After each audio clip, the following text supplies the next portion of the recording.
So Beth, you're a trends forecaster and you do research into different topics. So what is going on now that affects universal design and accessibility in terms of demographic shifts, numbers, aging population, and that sort of thing? I think the two biggest trends that are happening right now, and they are universal to all generations, is that we are staying in our homes longer. We're staying in our homes in an average of 13 years, which is the longest it's been in history.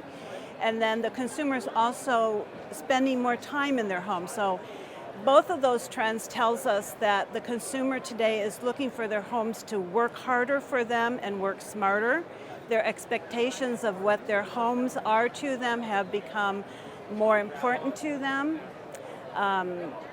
They're looking for their homes to not only protect and serve them and shelter them, but they're looking for their homes to nurture them and refresh them and re-energize them.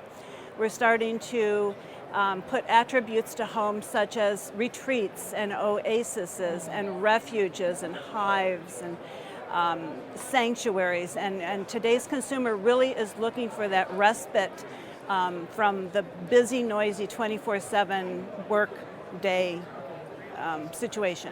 So Susan, in a nutshell, why is universal design important beyond someone in a wheelchair or someone with a walker? And that's a great question, because we look at universal design as being an approach to design that anticipates diversity and our abilities moving forward. So it's a proactive approach to design. Accessible design is often referred to as being customization for an individual.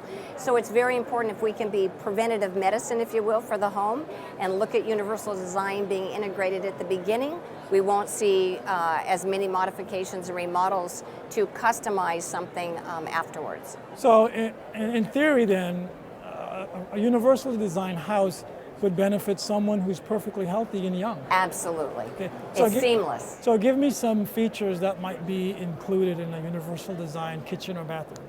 So in a kitchen or bathroom? So in a bathroom, a curbless shower. Okay. And we would offset a valve. And so the valve would be offset so it's easier to reach. So it's not in the back, it's to the side. Exactly. So it's on the head wall, and so you can easily just reach in and turn it on and not have to reach into that. So a curbless shower would be one of those universal features. Looking at circulation in the bathroom, making sure that you have a minimum of 5 feet in turning. In universal design, we like to go more with the ADA. It's very prescriptive with the standards, and so there's regulations in a commercial environment about what to do for those standards, not with universal design, because it's all a voluntary approach to that. So wall hanging, a vanity, for example, helps open up the floor space to be able to maneuver and get your knees under it should you need to use mobility equipment in the future. Wider doorways going into the bathroom, looking at contrast with the elements, so the grab bar contrast if somebody's using one in the future. But in UD, we want to put in reinforcement in the wall to be prepared should somebody want to use a grab bar. So